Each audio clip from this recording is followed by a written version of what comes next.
Pnawn da, croeso gynnes iawn i'r annual AGM HEIW. So, welcome everybody. For those of you who are attending on Zoom, there are two parts to this meeting. One is the formal part, which is to receive our annual report and our Chief Exec's overview and our Finance Director's overview. Then we'll ask for a formal approval of the annual report. I remind you that this is a look back on 2022 to 2023. And after that, I will give opportunity for written questions to come in on Zoom for people who are attending on Zoom. So if you could please enter the question into the Q&A box, stating your name and your organisation, and then click send. You can also, if you wish, send anonymously if you don't want your name attached to the question in the Q&A, but it would be helpful if we knew which organisation, if possible, so that we can craft any answer to be more relevant to your needs. Very happy if you want to give the questions in Welsh. So I'm going to open this meeting first by a video which gives you some of flavour and highlights of the 2022-23 year. This is where we really test.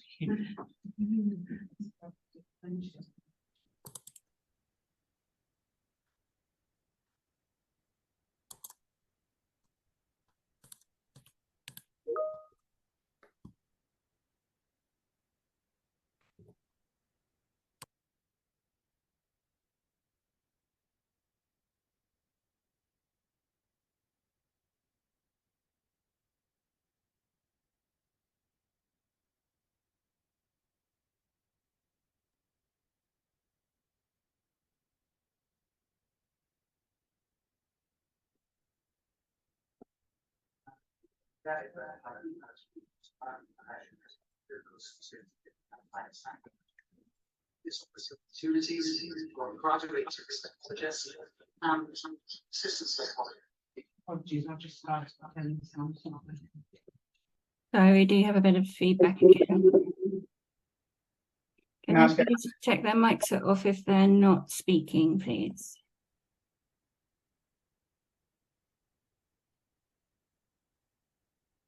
And then ready to try again, and just check that the share sound tick box is selected before we share. Thank you.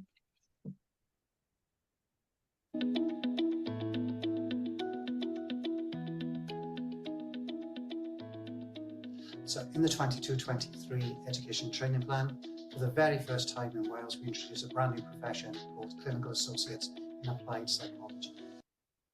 Opportunities for graduating psychologists and assistant psychologists to train and to develop their careers.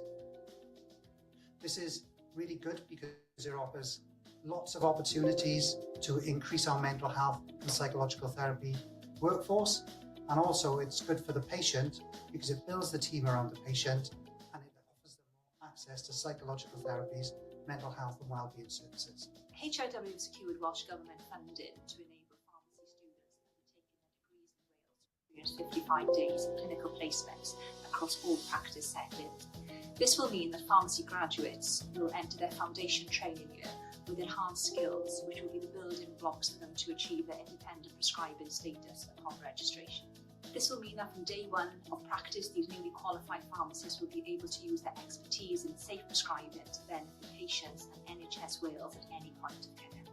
We are really happy to offer incentivised dental foundation training posts for rural and high-needs areas of Wales this year. We took a number of posts out of national recruitment this year because we previously had problems recruiting to these posts. So to safeguard these posts for the future, we've created Wero, a new Welsh enhancement recruitment offer for dental foundation training.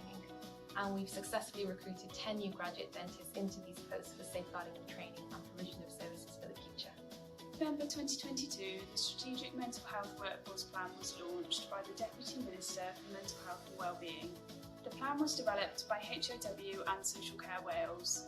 Implementation of this plan includes promoting the range of careers within mental health services and will create new opportunities to deliver care differently through multi-professional teams.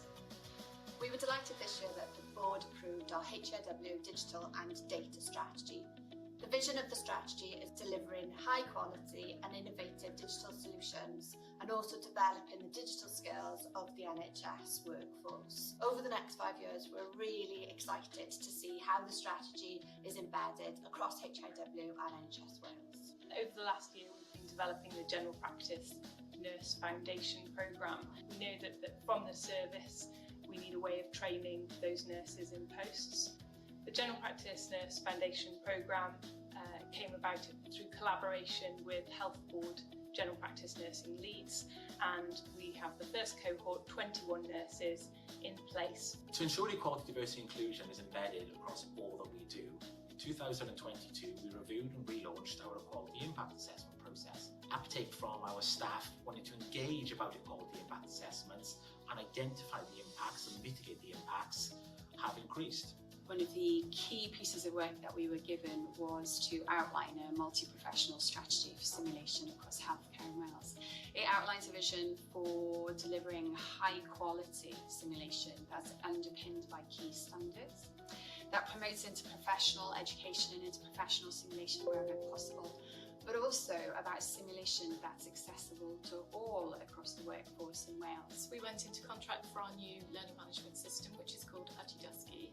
The system is a one-stop shop, which will give us a consistency of approach, particularly around quality. It also gives us the opportunity to improve our learning offer to meet the needs of the workforce of today, so that we can create things like micro-learning, which is the bite-sized approach that can be fitted in quickly into clinics, for example, for the busy workforce. So last year we launched our new Advanced Clinical Leadership Programme, as endorsed by Professor Michael West. So this programme supports very senior clinicians across NHS Wales to develop their leadership skills. We've had really positive feedback from participants who've said that, in particular, the compassionate leadership element has really impacted their own practice and also that of their teams. The Healthcare Science Programme worked with the Healthcare Science Network to produce some consultant clinical scientist guidance last year. Now, consultant clinical scientists are fantastic posts across all the different professional areas. They provide strategic leadership, they provide specialist and cost-effective clinical consultation. They have great skills in research and innovation, but they're not part of every single healthcare science area as yet. And so the guidance has supported understanding across the profession. Already we've seen an increase, a doubling in the number of people going forward for consultant training programmes, but also people going for clinical science registration as well. Yeah, you done?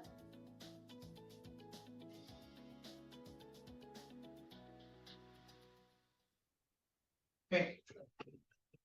Thank you very much. I hope that came through loud and clear for everybody. And it just gives you sort of flavour.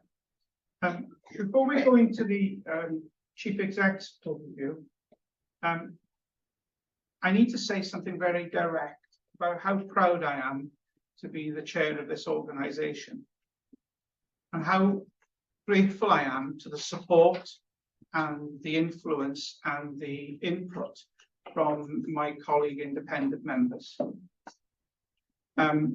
It's a really interesting organisation. We are very privileged to have wonderful staff, and the leadership we have seen. Part of our remit is to express and develop leadership, but to see it expressed and being the living, breathing thing within the organisation is something that I think we're all very proud of. So everything you see and hear comes with a great deal of thanks and recognition of the dedication and the expertise. I should also mention the partnerships that we are developing, and I'll repeat, our ambition is to be the best of partners. So with that, I'm going to ask Alex to give her Chief Executive overview of the past year. Thank you, Chair. And just to, I suppose, run a little bit on that slide about partners, because that's, I think, really important, as you just said, Chair. The video reflects the contribution from our staff, but also we do need to recognise all of the different contributions, help and support we have right across the system, not just actually in Wales, but also across the UK. And we're very keen in pinching ideas and good practice from right across the 4 nations as well. And our stakeholder reference group, which has gone from strength to strength, and we're really pleased for our ongoing support for that group. And we have really important conversations through that group around a lot of the new developments in HAW. So if we move on then to a review of last year, and we can only really cover some of the brief highlights of that in this presentation. So if we can move on to there's going to be a slight delay, I think, on the slides. Next one, thank you. Okay, so we always start with this slide because we are, even after 5 years, we are still a unique organisation in NHS Wales. And so it's really important to just start by reminding people about what we are here to do. And one of the things when we were set up 5 years ago that was really, really important, that I know is an ambition of this board, is we were not set up to just do more of the same. We were very much set up to drive improvements and transformation in the way in which we support and develop our workforce in NHS Wales. And that is really important to keep with us, no matter how old we get, because that is such an important priority for us. So the vision of the organisation is about the workforce, but importantly, it's also about the impact on patient care and population health, because we do not exist for any other reason than to support the NHS with those 2 most important missions. And if it wasn't for that, we wouldn't be here. So we do need to make sure that we describe everything we do with reference to the importance of frontline care delivery and the improvement of population health, even though we don't see patients ourselves in HAW. And our purpose is very much to work as part of the NHS. You know, we're not outside the NHS, we are part of the 12 statutory bodies that make up the NHS family, to work with our partners to plan, develop, educate and train the current but also the future workforce. And added value is absolutely essential to us. So we talk an awful lot in HAW about what's the impact, what's the benefit, so what do we deliver by developing these plans, these tools, these resources, what is our added value? And we recognise that every other NHS organisation has got a Directorate of Workforce and OD, so we don't want to duplicate what other organisations are doing. We want to add that extra value. And our extra value is looking at some of those strategic, those specialist, those all Wales opportunities to really develop and support the workforce, looking at demand and supply through our statutory functions, which you'll see in the blue boxes on the right-hand side. So just to give a brief overview of those statutory functions, education and training is obviously in our title as an organisation, so everybody knows about that one. But that is actually a huge function, and that is where we spend most of our money. And our activities there range from planning, commissioning, delivery, quality management. We obviously oversee postgraduate, medical education, dental, pharmacy, but also our commissioning responsibilities across a range of undergraduate programmes, and increasingly developing multi-professional approaches and models, as well as work-based learning and apprenticeships. So as you can see, I've just really sort of touched the tip of the iceberg there, but there is an awful lot more that sits underneath that function. Culture and leadership development was a new function for this organisation 5 years ago. Thank you. And we have really developed our presence in this area and the offer into the NHS during that period from a very, very low baseline. And so, you know, we are basing all of this on compassionate leadership. So people will know about Professor Michael West. He's worked very closely with us because we do believe that having a unifying approach to leadership in NHS Wales is absolutely critical. And we only got to read in the media at the moment how very important that is not just to the wellbeing of our staff, but absolutely critical to the quality of care that's provided. So some of the offers through that we will hear about a little bit more today.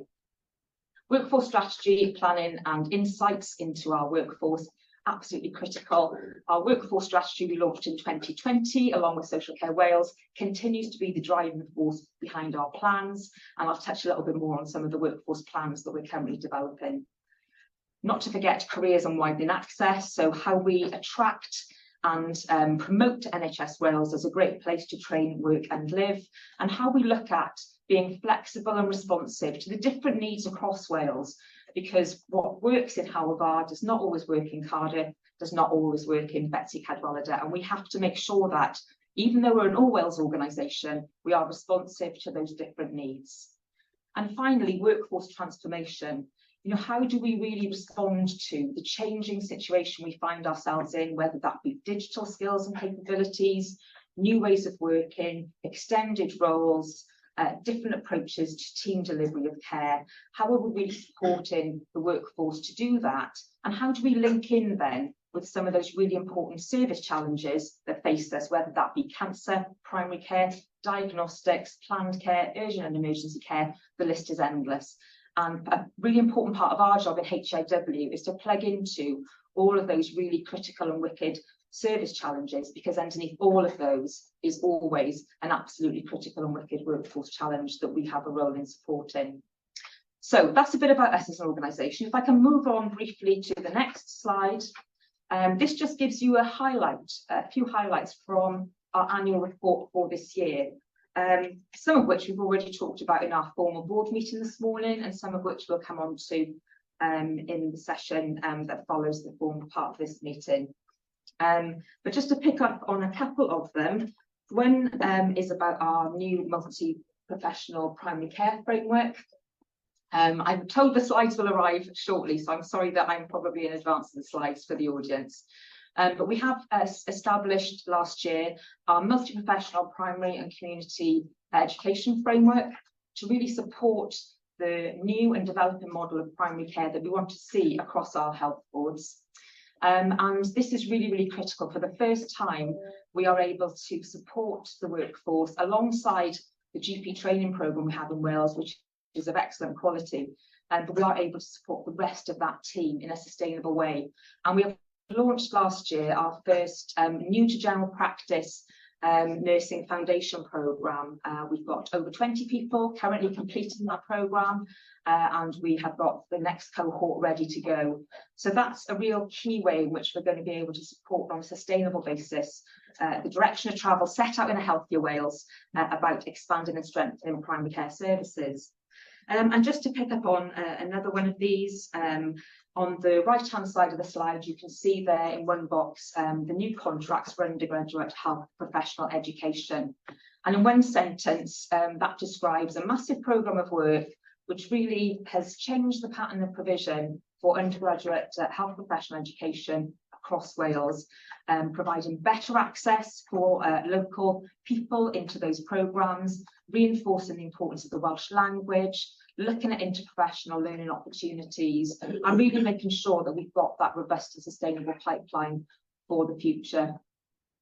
I'm not going to dwell too much on any of the other things in this framework, because you can see the ones with the stars on. I've got colleagues who are going to talk a little bit more about all of those projects later on, and they are much better placed to do that than I am. So hopefully you've seen the annual report and you get a sense of the ambition that we have as an organisation to really look at how we do support that transformation across NHS Wales. So I'm going to ask for the next slide to be shown, but I'm conscious that this may also be a little bit on delay. The next slide talks a little bit more about our really important role in developing strategic workforce plans. So on the left-hand side here, you can see the 10-year workforce strategy that I referred to earlier on that we published in 2020. And when we did the work for that workforce strategy, what we were really trying to do was to set a framework or a set of hooks, if you like, that were really, really important in developing all of our workforce, whether we look at it through an individual professional lens, like nursing or pharmacy, or whether we look at it through a service lens, like mental health or primary care. And the most important thing when we did this work was about workforce wellbeing. That came out loud and clear as being the overriding factor that would actually help us move towards a sustainable workforce. And so that is, as you can see, the golden thread that wraps around the strategy. And then there are 7 other themes that need to work together to get us to that sustainable place. Because what we found from this work is, although the numbers of staff are really important, the numbers we have, the numbers we haven't got, the numbers we need, actually it is about much more than numbers if we're really serious about that sustainable workforce. We need to make sure we have an engaged workforce and that we're asking them what they think. So again, one of the things we're doing in HIW is the NHS staff survey. We need to make sure we have a good approach to attraction and recruitment, and that people can see all of the opportunities we have in NHS Wales, for example, through our Careersville platform. We need also to be developing our digital workforce. And Sian's team, our Director of Digital, has developed our digital capability tool that helps staff not just assess where they are on digital literacy, but helps navigate them towards those relevant opportunities to improve as well. So all of those themes are relevant, whichever profession we look at and whatever service we look at. And so what we've been doing over the course of the last year is developing that and applying that to certain areas. So this time last year, we launched the Mental Health Workforce Plan, which has very much taken on board those themes, and for the first time in Wales has developed a plan just dedicated to developing our really important workforce in mental health. And also, as you can see on the top of the slide, we are now applying that methodology in many other areas. So our pharmacy plan was launched in June, and we're currently working on our nursing, primary care, perinatal, diagnostics, dental and genomics workforce plans. And all of these plans will be built on a robust review of the evidence and the research, stakeholder and staff engagement, and an analysis of our workforce data in order to develop really concrete plans as to how we're going to improve and support our workforce better. So that's a really important thing that we've developed in the last year and something that underpins an awful lot of our activity. So if you move on to the next slide, Helen, if that's okay. I mentioned earlier on that our education and training function is one of our most important in terms of the money that we spend and also our staffing and our workforce within HEIW. This slide just gives you a few of the key points from our commissioning activities from last year. So on our health professional commissioning, which covers nursing, midwifery, allied health professions, healthcare science, you can see that we have continued to increase our investment in this area year on year since our establishment. And although many programmes have been delivering those increases as planned, we should also note that last year did give us a few problems in terms of our nursing programmes due to trends right across the UK in a decrease in applications for our nursing programmes. And that has resulted in, again, another improvement programme of work in order to make sure that this year we get back on track with that work. But we're also leading a really important quality work around health professional programmes as well, and I'll touch on that in a second, because it's not just about the numbers, it's about making sure that we're reducing attrition rates from those programmes, making sure the students have a great experience so they want to stay and work in Wales.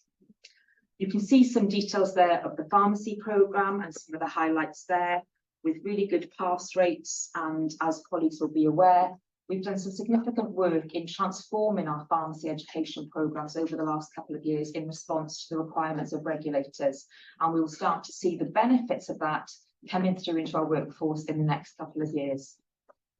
On our medical training, we continue to have a really positive trend in GP training recruitment, and we're really pleased now that about half of our GP practices in Wales are now training practices, which is really excellent.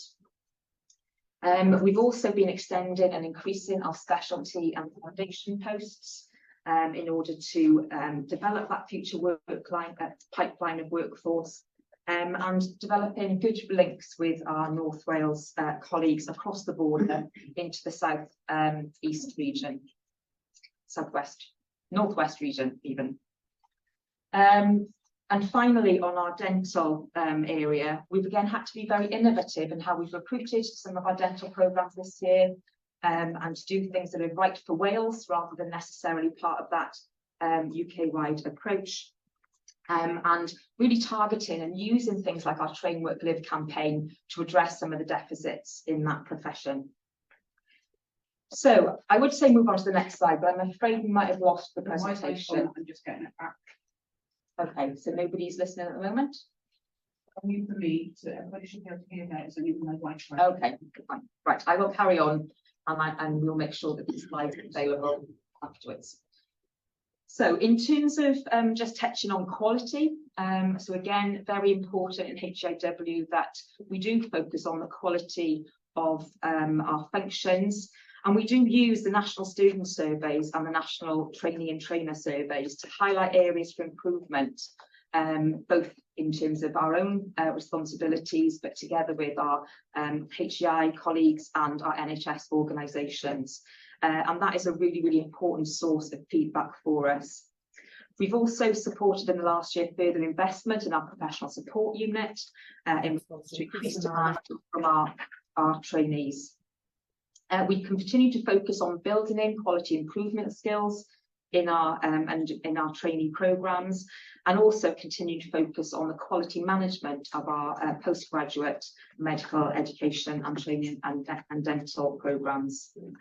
And also focusing on rolling out a quality management framework across all of our areas so that we learn from what we do in one professional area and spread it into our other professional areas as well.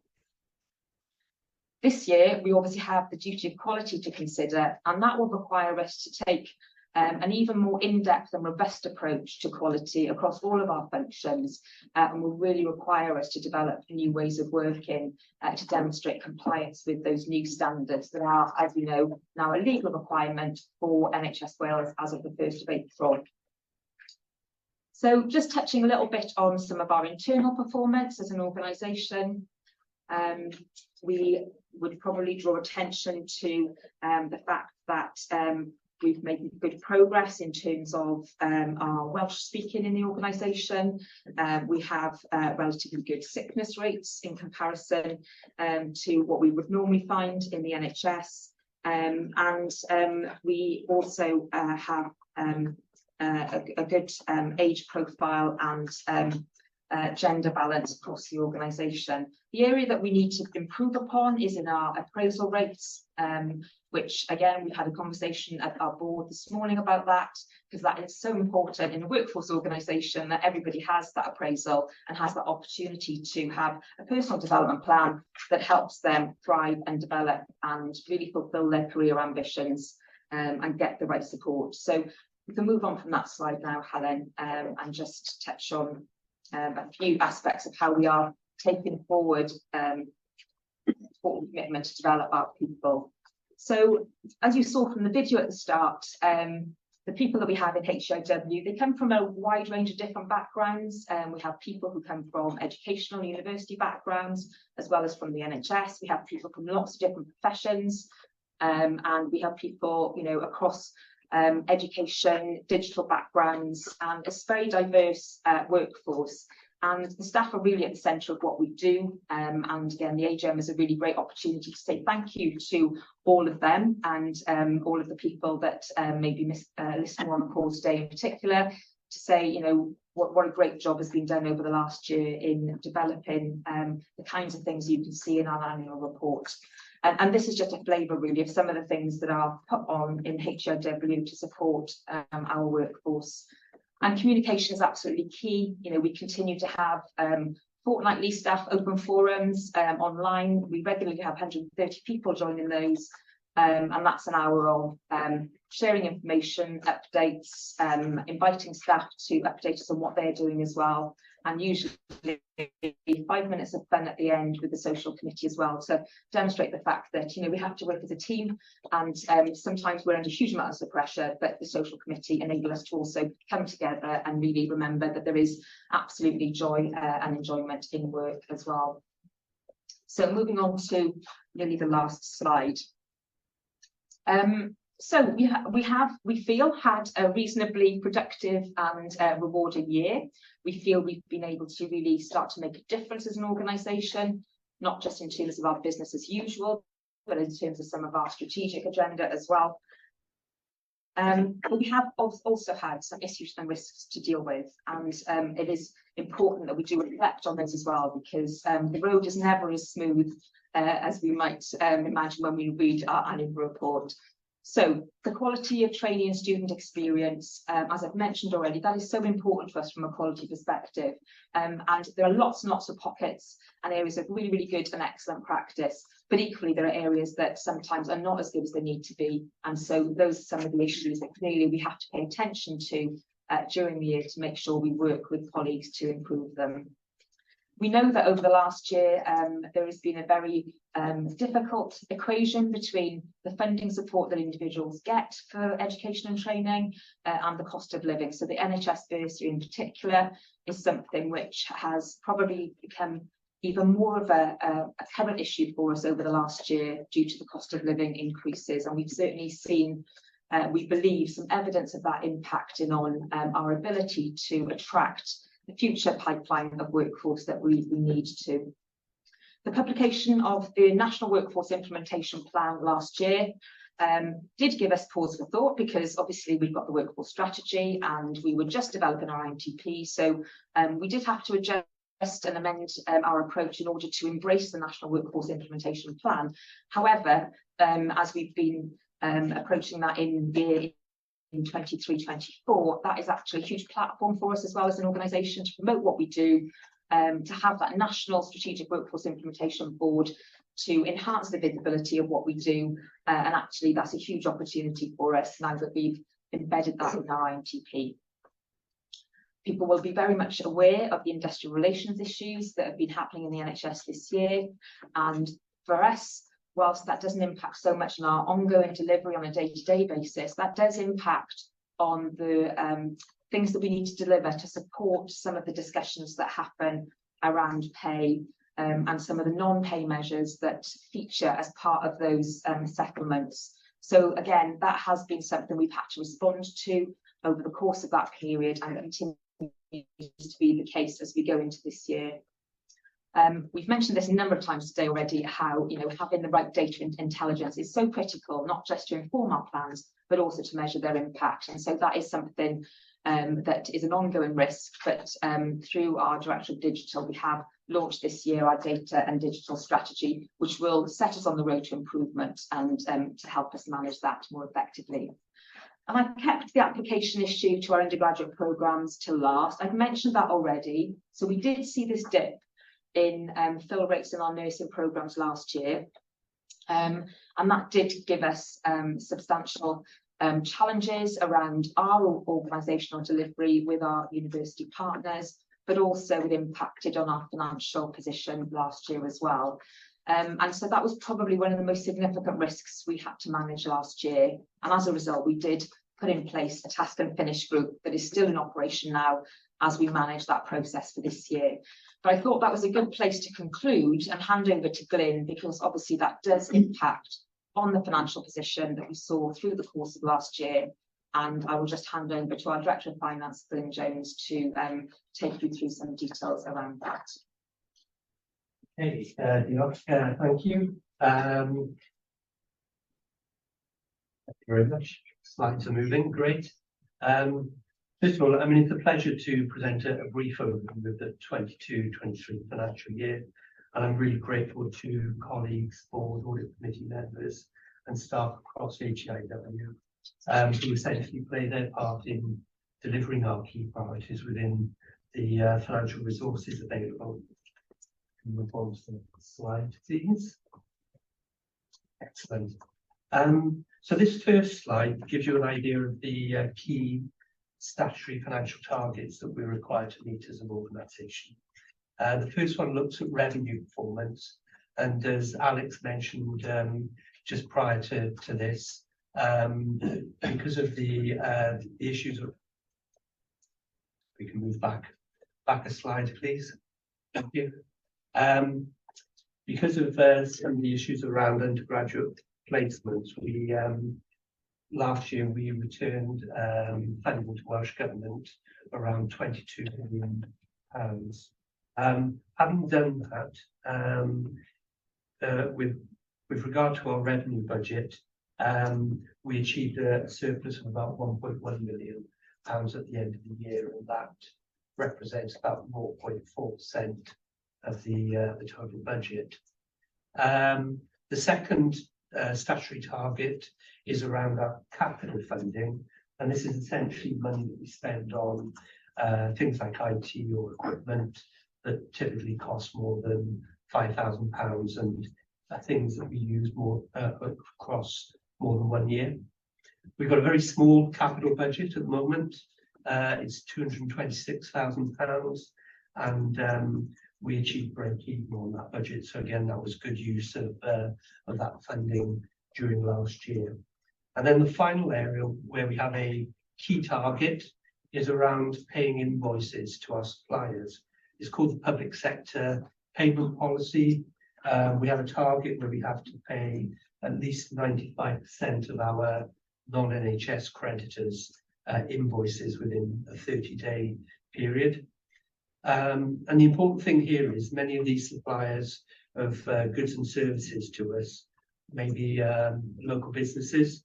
So paying our creditors on time is really important, ensuring that they've got sufficient cash flow and also helps to maintain lower costs for them.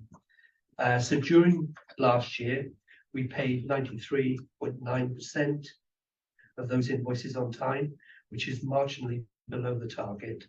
So whilst this is disappointing, we have actually taken a number of actions to improve the timely payment of those invoices during this year, and it's really pleasing to be able to report that this year we're currently above that 95% target.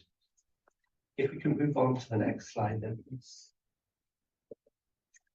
So when this slide eventually moves, this one will just show you a brief outline of how our spend compared last year to the year before. And I've broken this down into three main components for ease of this presentation. You'll have heard previously that the majority of our revenue budget is spent directly on commissioning, training and education places. So it's about 87% of our total spend. So it's that big yellow block, if you like, on the slide there. And what you'll see is for last year compared to the year before, our commissioning spend increased by about 8%. Now there's quite a lot of detail within that in terms of how much more we spent on commissioning different elements of training and education. But broadly, in terms of our postgraduate medical, dental and pharmacy education, that increased by almost 13%, with a significant increase in GP and pharmacy training. And then if you look at nursing and our other healthcare professions, within that 8%, that spend increased by almost 3%. And that included a 19% increase in healthcare support worker training. So again, you can see there's quite a variation in increase, but that was based on intentional changes in commissioning of education and training. The smaller blocks then are around the pay and non-pay elements of running the organisation, running the various programmes that we operate, and obviously undertaking those commissioning functions. So you'll see that pay increased by about 20%. Some of that relates to a pay award that was made last year, but also interesting to note that our average staff numbers increased from 338 to 394, so an increase of about 16% between those two financial years. I'm not going to say a great deal around non-pay, but obviously you can see that reduced between the 2 years. And one of the main areas that we saw a reduction was in our spend on consultancy services. So again, it gives you a feel for how the organisation's staffing and workforce was changing between those 2 years. And if we can then move on to the final slide that I've got, which gives you, when it arrives, gives you an idea of the 5-year financial plan that's linked to our integrated medium-term plan, so our 3-year IMTP. Now, we presented this to our board back in March. The board endorsed that IMTP and it was submitted to Welsh Government at the end of March 2023. And what you'll see here is, although the plan is a 3-year plan, because of the nature of a lot of our commissioning of education and training, we produce a 5-year plan of potentially what those investment requirements would look like if we were to achieve that. That doesn't necessarily mean that that funding has been approved by Welsh Government, but it gives you an idea of how we would expect that investment to increase over the next 5 years. And I wanted to share this with you because I think it shows you the importance of investing and growing our education and training places across the NHS in Wales. The 5-year financial plan shows an increased investment in a number of areas, so nursing and healthcare professions, but also our training, doctors in training, pharmacy training, and also we mentioned earlier investment in some of our digital solutions. So within our financial plan assumptions, all of those are built into that, but as I say, that is very much dependent on securing that additional investment from Welsh Government. And I think it's important really to acknowledge the challenging financial environment that we currently face across public services in Wales, particularly in the NHS. And there is a prospect of having limited additional funding or in future years. That really means we need to focus more on investing in education and training where we know there's going to be an impact and a clear value that we can demonstrate in doing that. So the investment that we make in developing our current and future workforce, I think, becomes even more important as part of having a sustainable NHS going forward. Thank you very much. And I will hand back. Yes. Just one more slide then before we go back to the chair, which actually is a 23-24 slide rather than 22-23. So excuse the typo at the top of that. But yeah, just to build on what Glyn has said, really, this is a slide that just gives a flavour of some of the things that we're working on this year and some of the really important activities for HAW as we speak. So I'm not going to go through all of those, but just to start with the first bullet point, which is, one of the challenges clearly in the current context for us as an organisation, as with all our colleague organisations across the NHS, is, how to really weave together a coherent response to the fact that we are in a financial recovery situation. We do have this new duty of quality and candour, which is really, really important to not just our workforce, but our patients. And then we do have these really important activities and deliverables and commitments in the National Workforce Implementation Plan. So, how we craft a response that brings together sometimes competing priorities around that will be a really important part of our work this year.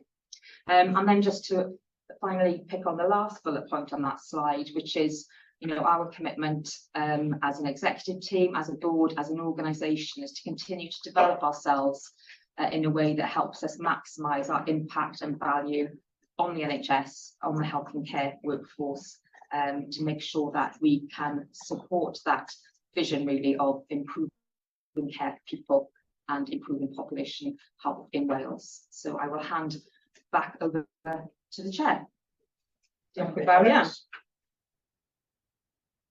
Despite the technology we seem to have got there. The next item on the agenda is to receive and approve the annual report.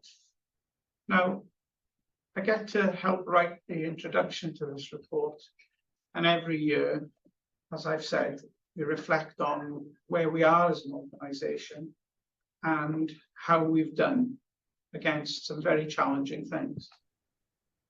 My observation is that this annual report is an honest account of where we've got, and I would hope that partners and external bodies would reflect that we have tried to be good partners. We are trying to drive up the quality and the standing of education for health professions within Wales.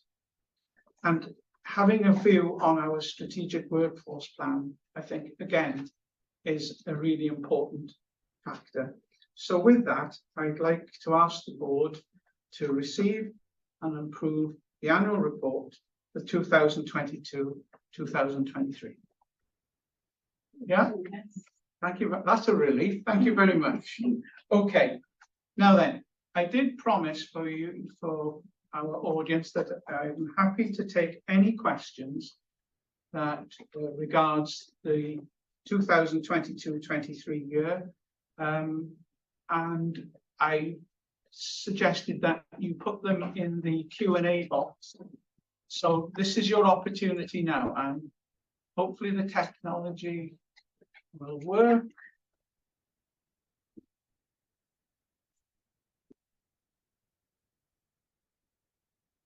Can't see any questions. Can we confirm that there's no questions, please, our technical people? No questions? Right.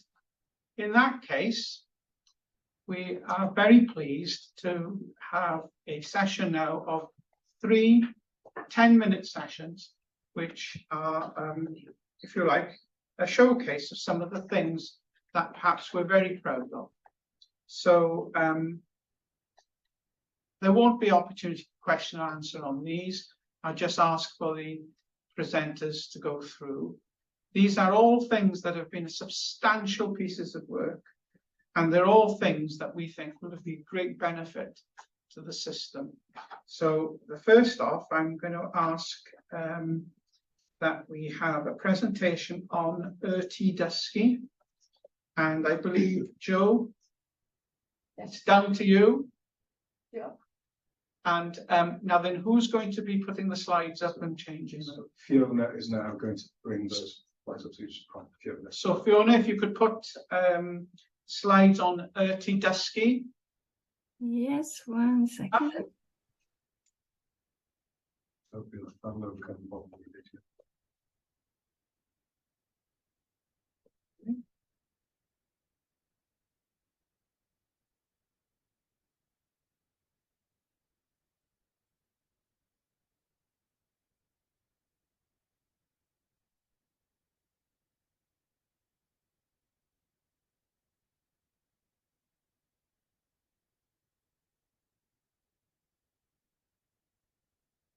Brilliant, thank you, Fiona.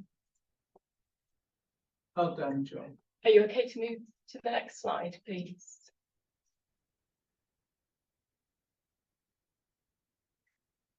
So I'm here today to talk about Dysgu, which is our learning management system.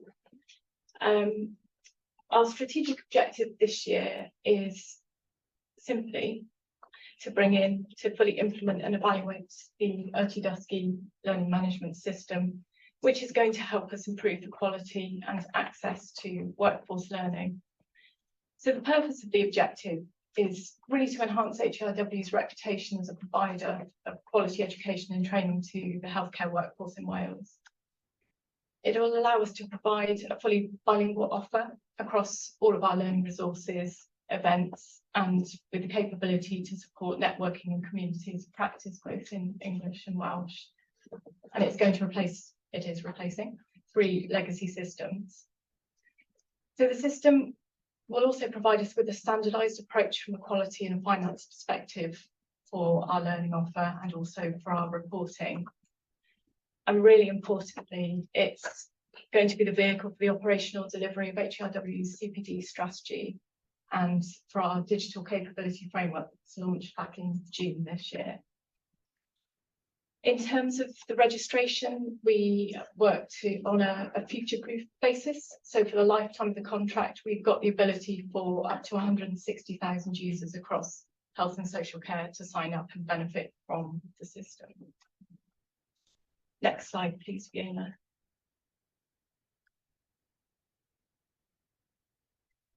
So in order to get us there, we've worked with a very comprehensive plan, and this just summarises it at very high level detail from a roadmap perspective. We've been working in a really agile way to deliver the product, and that started with the delivery of what we call a minimum viable product, an MVP, last December. And that gave us the ability to launch a product with the core functionality in place that allowed us to onboard teams in an iterative way, and allow us to deliver additional functionality in parallel to that, so we could really get the programme of work moving and allow that benefit to come in as early as possible. So whilst we've been doing this, we've also been working with the supplier to look at the more complex integrations with things like single sign-on, so NHS Wales users can sign in really seamlessly, with a full Teams integration across the platform, which is our virtual learning environment of choice, and of course to benefit from our Microsoft license allowance. We're also working on a course booking payment facility and other LTI integrations such as video editing to really give us that seamless approach through the platform, and doing all of that whilst we're working with teams across the organisation to get them trained and up and running to use the system. The next phase is really important. That will take us into a period of evaluation, which will inform the future phase improvement activity that we'll be undertaking, and to give us an opportunity as well to consider further strategic opportunities for external partnership working. Ever since the system was introduced, we've had a lot of interest across NHS Wales from health boards and from partner organisations, which is really exciting, but of course we need to be in a position to be able to deliver for HIW and work on a governance model that keeps everybody safe in the process before we extend further. Next slide, please. So this slide just gives us two screenshots. The one on the left is our publicly accessible landing page, and the one on the right is the landing page of our learning site.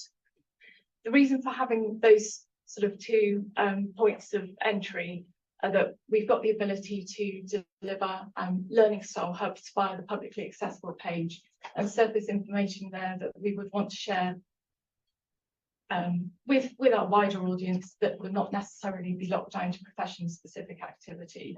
So it gives us the benefit then to signpost additional external resources and have a bit of a one-stop shop approach to bring everybody together and be able to signpost them back out to the relevant place across the system. Next slide, please. So from an onboarding perspective, that is progressing really well. We've had significant engagement and support from multiple stakeholders across the organisation. We've run a number of training sessions with the external supplier. We've had up to 50 members of staff attending each of those, which we've really welcomed, because that will enhance our ability to move forward at pace and scale to really maximise our cost model, our licence-based cost model.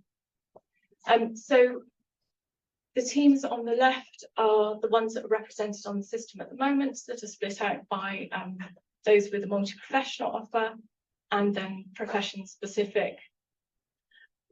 When this slide was put together, we had just over 4,500 users on the system, but this rate is steadily growing every single day as we start to roll out more modules. And we're hopeful that that will go into the tens of thousands soon as we onboard further members, specifically of the pharmacy profession, over the next 2 quarters. We're working really broadly across the organisation. There's a huge piece of matrix working ongoing. As you can see there, we've listed a number of different areas that we're working with, lots of different teams. We're supporting Hugh and his team with the more than just words support modules. Just trying to pick a few different things we've got here. We're working with the professional support units, support them with module generation, with newborn and infant physical examination, developing a module for maternity resources, and some training as well for some of our educators, such as the GP prospective trainers. So developments are in progress across all of these teams and professions with the aim to deliver areas across their learning requirements in the next 6 months. Next slide, please, Fiona. So in terms of benefits, the key benefits really start with the user for us. By way of introducing the new system, we really have a modern and intuitive user interface and improved workflows for our learners.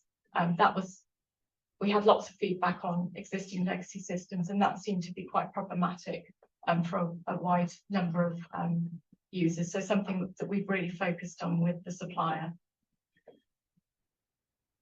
Of course, quality, one of the really big drivers for all of us in HERW in everything that we do. We've started working to introduce the quality assurance principles of online learning that we've been developing in conjunction with the CPD governance group across the organisation. And that will really allow us to make sure that everything that goes onto the system is quality assured, ready for our audience.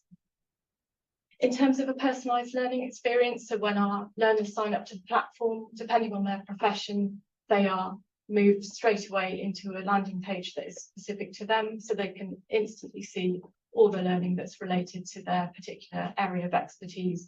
But it also gives them access to the multi-professional learning that's available for everybody on the platform as well. In terms of value, we are working across the organisation to deliver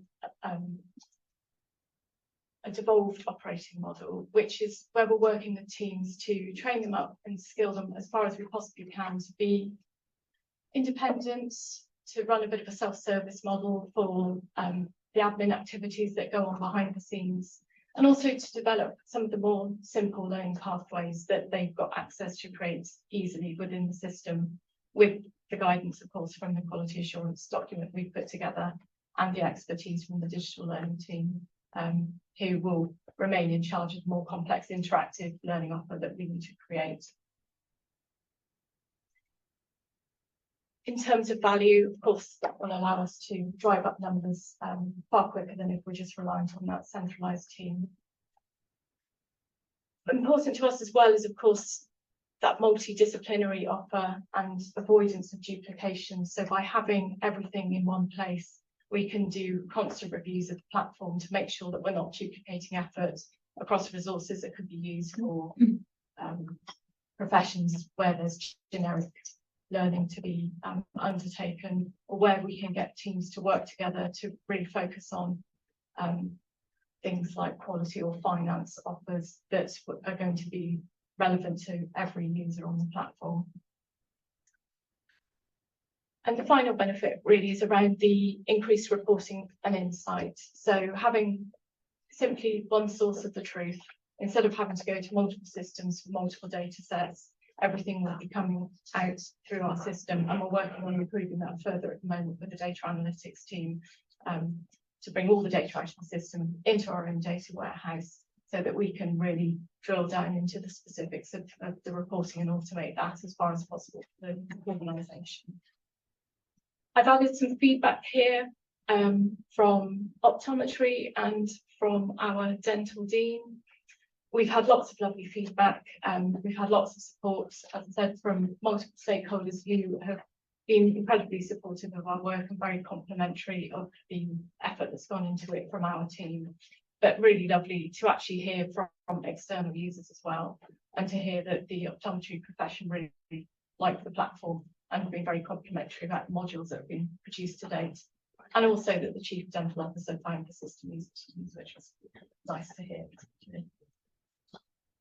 So to summarise, we've seen early benefits through the move to one system, and that's really enabled our consistency of approach and providing that enhanced quality, functionality and reporting capability for a wider audience. Yeah. Right, we'll go on now to our advanced clinical leadership programme, and who we got here to do that? Dina, there you are. So I'm looking at your face. Dina, thank you very much. So Fiona, can you put Dina's slides up, please?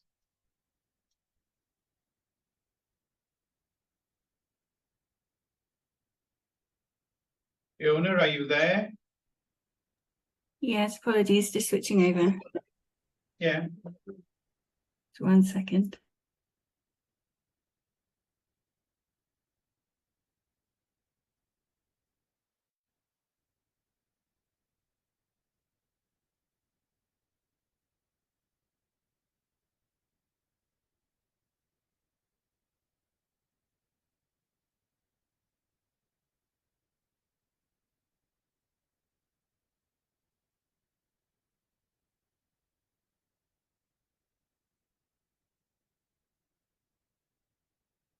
Yes, thank you. Thank you for sharing my slides for me. It's a big help. And so thank you very much for the opportunity to speak to you all today about our new Advanced Clinical Leadership Programme. I was absolutely delighted on joining Health Education Improvement Wales 2.5 years ago to be tasked immediately with designing and implementing a programme for our senior clinicians. The reason behind that is that while some of the people in this cohort may have superb technical skills, possibly by being a superb ankle surgeon or fantastic head of community nursing, but often in their career trajectory so far, they often haven't had the opportunity for any managerial, let alone leadership development opportunities. So we based our programme across 3 foundations. One was recent research into leadership development activities, so a literature review, if you like, of what actually works, what the modern approach, if you like, to developing our leaders. We also explored similar programmes across the UK, looking at NHS England, King's Funds, and also we branched across to the Royal College of Surgeons in Ireland, who run a similar multidisciplinary programme, which gave us a lot of ideas about what we wanted to do. And then, of course, we also engaged with our stakeholders across the whole of NHS Wales to ask them what they thought we needed and built our programme around that. As soon as we had an outline of the programme we wanted to deliver, we tested demand by inviting expressions of interest, and we received over 200 expressions of interest initially. Could you go to the next slide, please?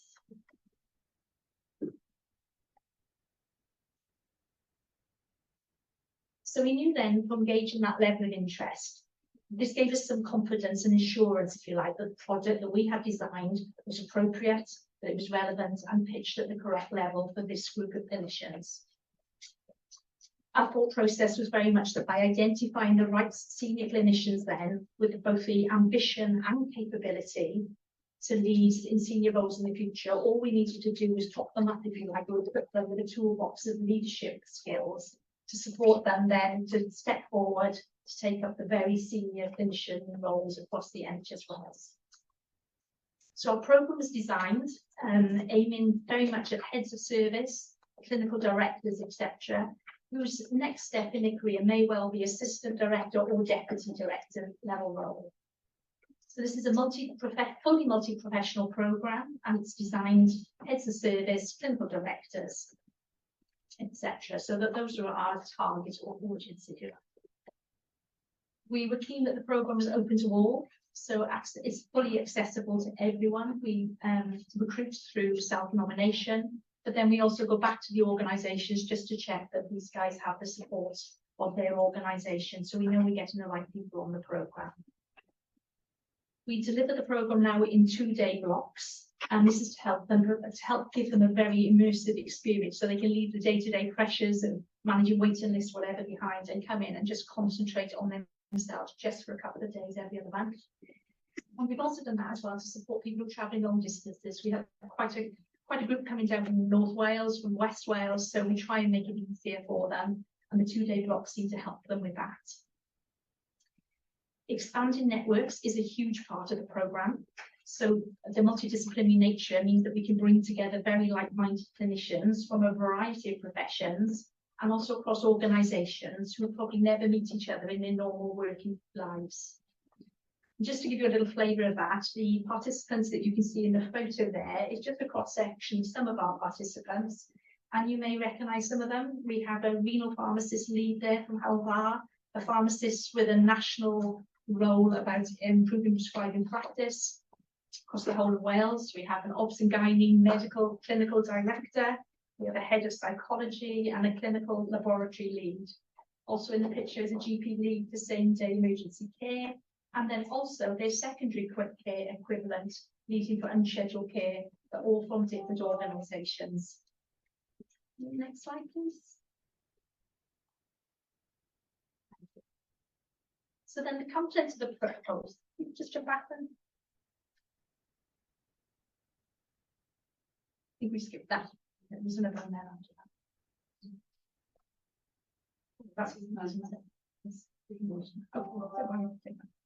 Okay, so the programme consists of basically across 3 modules. One is about leading self, one is about then how they step up and lead teams, and then the other about leading systems. And that's all underpinned by 3 threads which run across all our modules, which is compassionate leadership, well-being, both of themselves and their teams, so they learn to recognise perhaps warning signs and understand what they can do to support their team members. And then also leadership or service change project delivery, and we help them with that by equipping them with quality improvement techniques, which is supported by our Christine here in HNIW. They also receive mentorship from an executive director, and then they mentor themselves, participants on more junior programs that we also run. Is what's leadership if you're not developing a pipeline of leaders behind you. We deliver in a variety of ways through action learning sets, through residential learning communities. They have a range of leadership diagnostics so they can understand their style of, their preferred style of leadership and perhaps what they need to develop further. And then we also offer those national networking opportunities. Oh, that's okay, fine. So this slide now just shows you the demographics of our first 2 cohorts. You'll see we have 35 females, 21 males split on the programme. In terms of age group, they are clustered around that 35 to 54 years age group, so our participants are likely to be in the midpoints of their careers. But we also need to bear in mind that the demographics also show us that a lot of these participants are juggling everyday care commitments on top of very, very busy roles, so we have to be compassionate and understanding about that for them. There's a great professional mix, as you can see up on the pie chart. The largest proportion have been medics, but also all other professions are represented as well. Would you go to the next slide, please?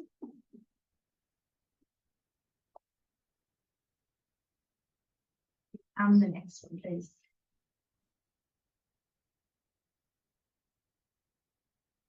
So we've had some fantastic endorsements for the programme. We're delighted that Professor Michael West himself has actually personally endorsed the programme, and you can see his quote there about this programme offering the most superior opportunity for clinical leads to shape the future of health and care in Wales. We've also had a range of endorsements from current and previous programme participants, and you'll see there some of them saying that it's the best leadership programme they've done in 20 odd years in the NHS. So that's fabulous reassurance for us. Could you go to the next slide, please?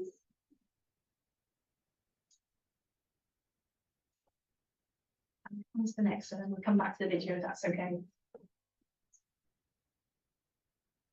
So the next steps of the programme, our applications for cohorts 3 and 4 have been open through the summer, and we, at the time these slides were developed, we expected to receive around 200 applications, and my prediction was fairly correct in that we've had 210. And that's just for 2 cohorts of 28 places. So one of the biggest challenges for me is matching the demand that we're getting with the capacity we've got to deliver.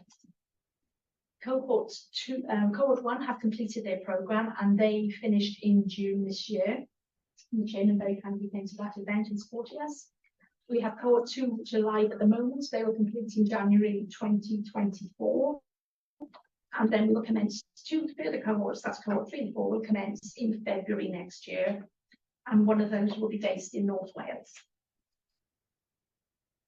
We will continue to refine and refresh the programme content. I think that's really important to keep it very relevant, especially with the press that we see lately around the respiratory issues, and also the Royal College of Surgeons and sexual abuse report. So we need to make sure we're on top of that and delivering what we need to make sure these people can go back and deal with these situations in real life.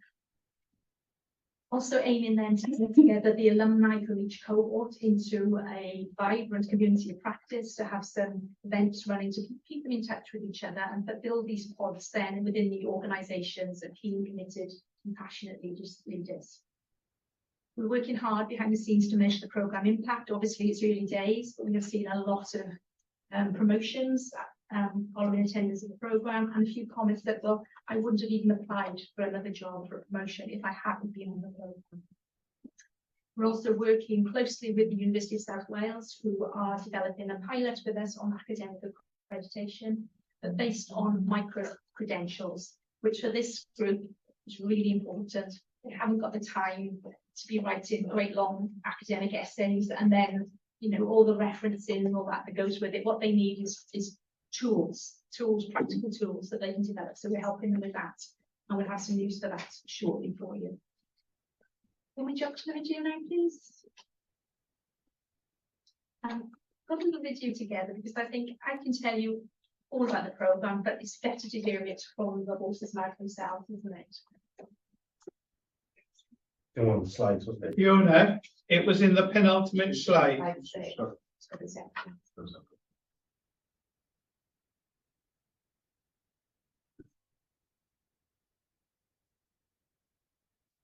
Sorry, I'm just jumping back now. Thank you.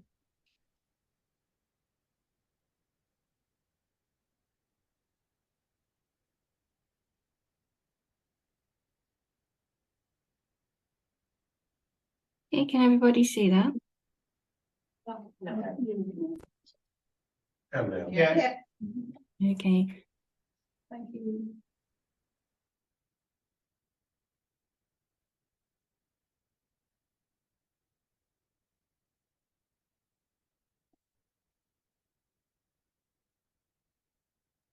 Sorry, I just got blocked. I'm going to play it from another place.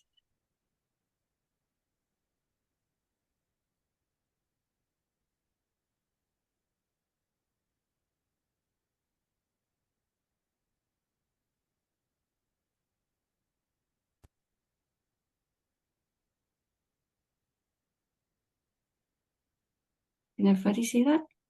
Yes, thank you. This is the Advanced Clinical Leadership Programme, and this is the first cohort that Health Education and Improvement Wales have run.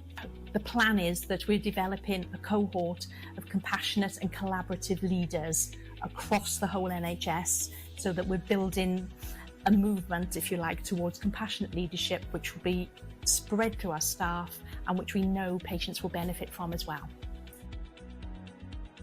Course has focused on, like we've looked at compassionate leadership, we've looked at kind of our role within a team, and that's the focus of us being away over these few days, kind of how we function in a team, how we lead a team, but also how we're a member of the team, how we show up in that way. It's been good to have some special speakers coming in. It's been great to have the Hogan assessment and really delve into kind of how we show up ourselves in the workplace.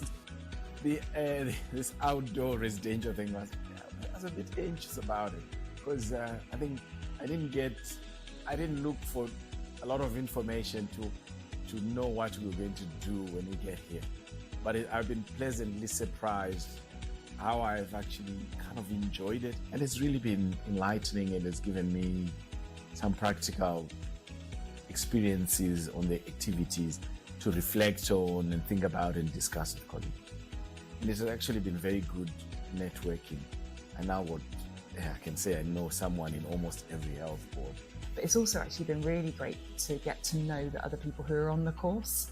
And I think actually that's probably one of the main things that's really been supportive kind of in my day job, in what I'm doing, is kind of being able to pull on other people's expertise.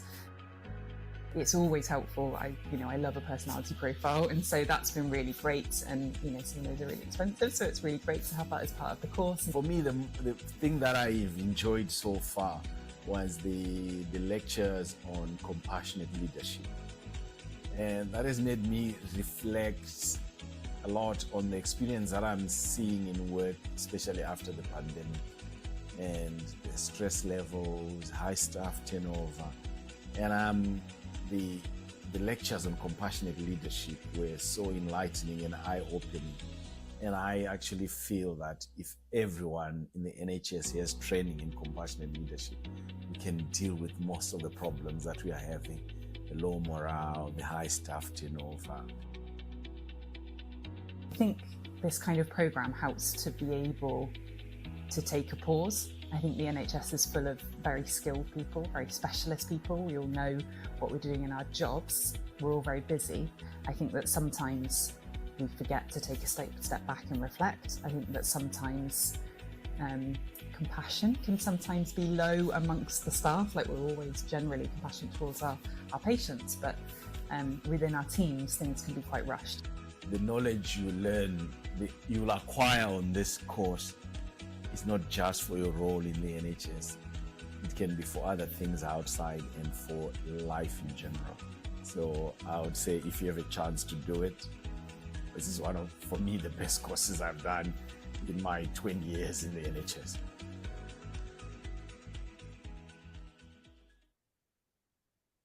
Good. Thank you very much.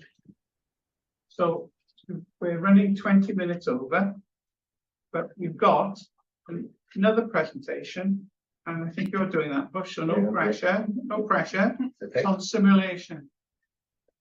Fiona, are you on to it? So while we're waiting for the slides, I just start by saying that we've got an excellent faculty delivering our simulation strategy that I'm going to talk about. So Sarah Catherine Cook leads this faculty, encompasses Schumann Mitro, both medical, Claire Hawker and Bridie Jones, who are from a nursing background. And you mustn't forget Christina Diaz-Navarro, who left us recently, but had a big input into the national ASPE standards, and the ASPE stands for the Association for Assimilated Practice in Healthcare, which sets the standards for the UK. So important to recognise that they are in the background of this. Anton and Tom Lawson support them, and Lisa and myself chair the simulation strategy meetings. So if we can get to the first slide, that'd be good, because there's a mission statement on there that I wanted to just briefly dwell on. So the vision is aspiring for excellence into professional simulation-based education and training, which HIW will lead the development of a highly trained healthcare workforce able to deliver high quality, safe and sustainable care across Wales. And the first bullet point in the mission statement, if you can move on to slide 3, please, Fiona. The first bullet point is to be inspiring, promoting and supporting the delivery of exemplary, high quality, interprofessional simulation-based education and training that's accessible to all across the healthcare workforce of Wales. And that's a theme that will be coming through the whole of this presentation.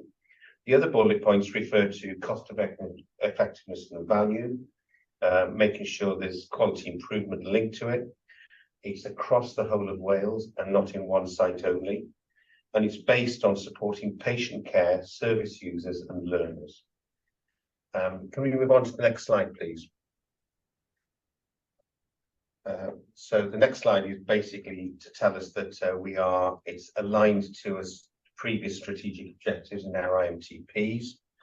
And that started back in 2020, and it took a lot of engagement. Next slide, please. To get us to the point of publishing it in November of 2022. We had over 9 hours of engagement with our colleagues and recordings, which led to the development of this strategy, and it was, as I say, published in November of last year. We move on to the next slide, please, Fiona. So the next slide is dwelling on the standards that not only apply to us as a faculty, but also to any local faculty in any of our organisations. And I'm not going to go through all of this, but the themes throughout all of this are based on safety of the patients, but also safety of the learners when they may get something wrong in their simulation training, that we do it in a place of safety with compassion, with support for that individual, remembering that if they have come out with a poor outcome from their training, that we've got to put patient safety first. It's aligned to curricula, it's up to date with CPD, And the learning objectives need to be appropriate in the local area for each organisation. Got to be conscious that there's a variety of modalities that are now present and developing in simulation, virtual realities, other types of realism within our training is important to recognise, and that will be developed in the future. Can we go to the next slide? So the next slide is all about how we make sure that we bring in all of our professional groups. This isn't about medicine or nursing, it's actually about all the professional groups who contribute when we're looking after a patient. And this might be in an emergency situation or in a well-managed situation like an elective theatre procedure, critical instance that might happen there, to get everybody in the team involved. Next slide, please. And the next slide is about accessibility.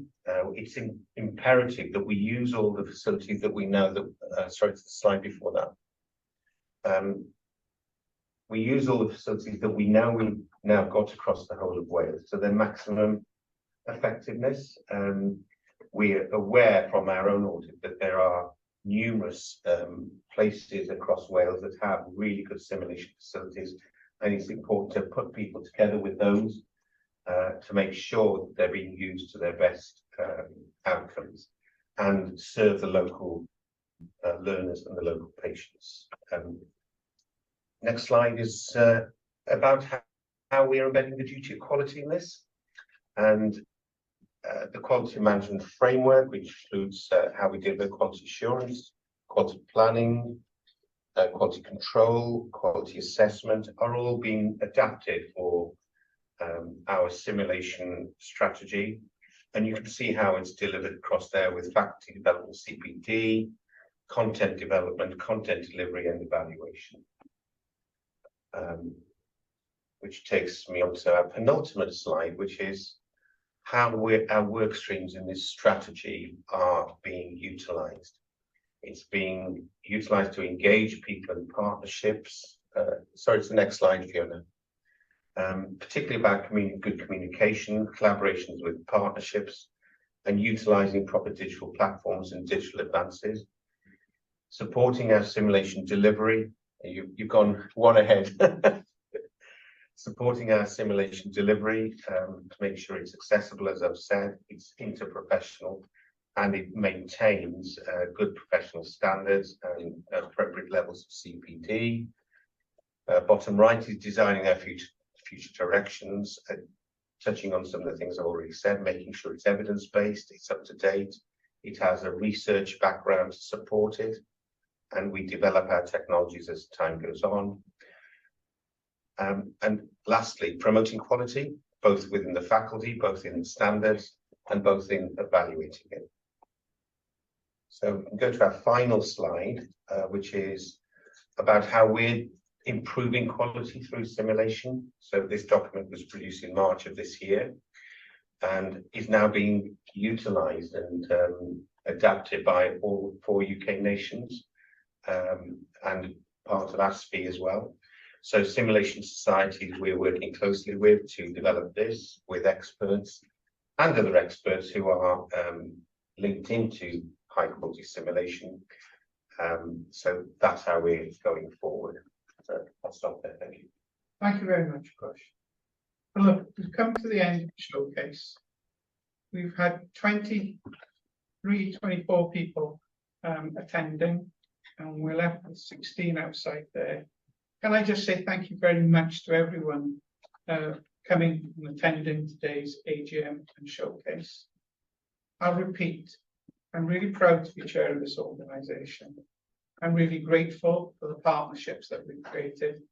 I'm really grateful and respect the leadership that's been shown by Alex and the executive team. And I'm really proud and thankful for the hard work that our staff put in. I want to pay particular thanks to my Vice Chair, Ruth, to the Chair of our Audit Committee, Jill, and the Chair of our Education, Commissioning and Quality Committee, Tina Donnelly. it's an honour to serve as an independent member on this board, but in particular, I think we're all committed to making sure that we set the right culture for the NHS and for the future. So thank you very much, everybody. And with that, that's the end of the business. Thank you. Can you tell me that everything's switched off, please, Fiona?